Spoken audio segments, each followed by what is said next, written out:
Nous allons nous intéresser à présent à la comptabilisation des achats d'emballage. Tout d'abord, il faut bien distinguer ce qu'on appelle achat d'emballage de ce qu'on appelle la consignation des emballages. Avant de pouvoir consigner un emballage, forcément, il va falloir l'acheter. Quand vous achetez un emballage, il y a 4 possibilités de classement dans la comptabilité. Et ce classement va dépendre de l'usage que vous allez faire de cet emballage. Première catégorie d'emballage, c'est les emballages dits perdus. Vous les connaissez tous, ce sont les sachets papier, plastique, les bouteilles en plastique. Ce sont des emballages perdus. Si une entreprise achète ces types d'emballages pour commercialiser ensuite ses produits, elle va les classer dans le compte 602-61, emballages perdus. Elle peut également acquérir des emballages qu'elle souhaite ensuite consigner à ses clients. On appelle cela alors des emballages récupérables.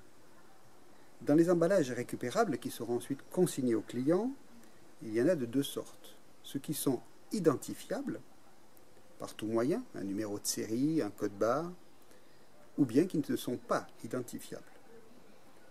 Si ces emballages sont récupérables et qui ne sont pas identifiables, par exemple une bouteille en verre que vous souhaitez tout de même récupérer dans un bar par exemple, comme elle n'est pas identifiable, on va la classer dans le compte 602-65.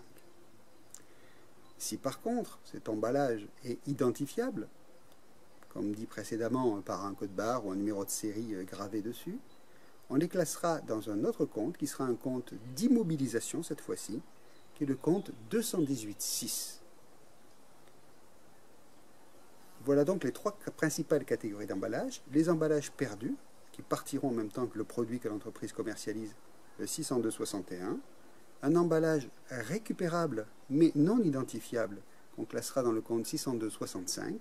Et enfin, l'emballage récupérable que l'on peut identifier clairement. S'il est cassé, on saura l'identifier par un autre emballage similaire, mais qui ne comporte pas le même numéro de série par exemple. À ce moment-là, cet emballage sera comptabilisé dans le compte 218-6. Il existe enfin une dernière catégorie d'emballages qui sont plus des outils que de l'emballage proprement dit. Je pense à des citernes, à des cuves, à des tonneaux pour contenir du vin. Donc ici, on voit bien qu'il s'agit d'un emballage, puisque une citerne va contenir par exemple du fioul ou du carburant, un tonneau va contenir du vin, mais ces emballages ne vont jamais quitter l'entreprise. Ils sont identifiables, évidemment, mais ils ne vont jamais quitter l'entreprise. Ce type d'emballages sont également classés en immobilisation, mais cette fois-ci dans le compte 215, matériel et outillage. Donc voici les 4 catégories d'emballages que vous devez comptabiliser soit en immobilisation, soit en classe 6, au moment de leur achat. Dans un deuxième temps, les emballages que vous venez d'acquérir vont être donnés aux clients. Donc s'il s'agit d'emballages perdus, vous ne pourrez pas les distinguer et donc ils ne feront pas partie d'une ligne distincte sur votre facture, ils feront partie du prix de la marchandise. Par exemple, un pot de yaourt, vous n'allez pas distinguer le yaourt du pot de yaourt sur votre facture, vous allez vendre des yaourts, c'est votre produit fini. Si par contre vous souhaitez récupérer l'emballage, par exemple des palettes en bois ou en métal, des bouteilles, des fûts de bière, on va donc les consigner au client. La distinction d'une consigne par rapport à un emballage, elle est assez claire, puisque sur la facture, vous ne pouvez pas vous méprendre. Une consigne ne fait jamais apparaître de TVA. En effet, la consigne n'est pas soumise à TVA. Donc que ce soit sur une facture d'un fournisseur ou une facture que vous faites à votre client, vous ne ferez pas apparaître de TVA sur la consigne.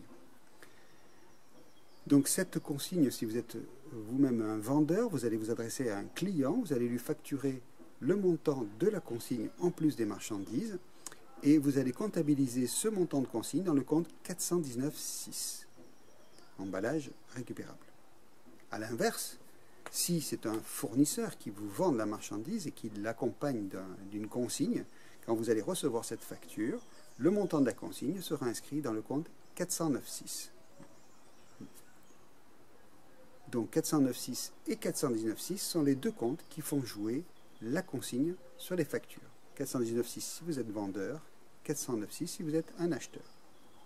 Donc on ne peut pas confondre une consigne avec un achat d'emballage. sur un achat d'emballage, si votre entreprise reçoit une facture d'achat d'emballage, il y aura forcément de la TVA. S'il y a une consigne, il n'y en aura pas. Maintenant, prenons le cas où votre client ne vous rend pas votre emballage. Il l'a cassé, il l'a gardé pour lui-même.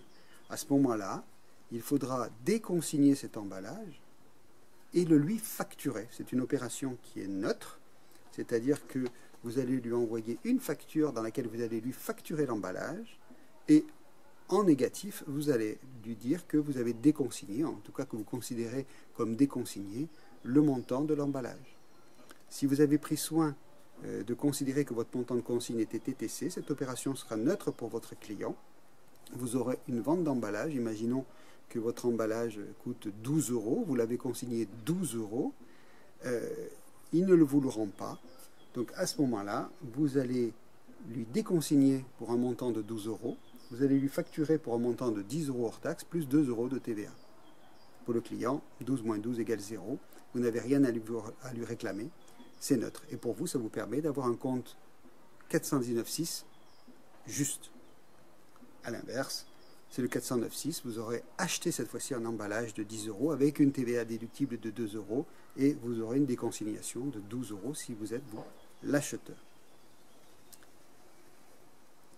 Il n'est pas prévu dans votre programme qu'on aborde le problème du Mali et du Boni, mais si vous voyez passer ces deux comptes Boni et Mali, c'est simplement le fait que quand vous facturez un emballage, quand vous le consignez, pardon, quand vous consignez un emballage, eh bien vous n'allez pas le reprendre au même prix. C'est-à-dire que si vous l'avez consigné à 12 € et que vous le reprenez uniquement 10 €, vous allez réaliser, vous, un Boni. Par contre, votre client, lui, il aura un Mali de 2 €. Voilà.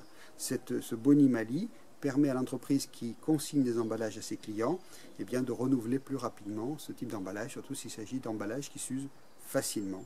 Ça lui permet d'amortir un petit peu le prix de l'achat de l'emballage. Donc Boni Mali, ce n'est pas à votre programme, mais la notion n'est pas très compliquée. Voilà. Donc en tout cas, il faut bien distinguer l'achat de l'emballage pour l'entreprise et ensuite sa consignation à ses clients qui font l'objet de deux choses bien distinctes. Voilà. Je vous remercie.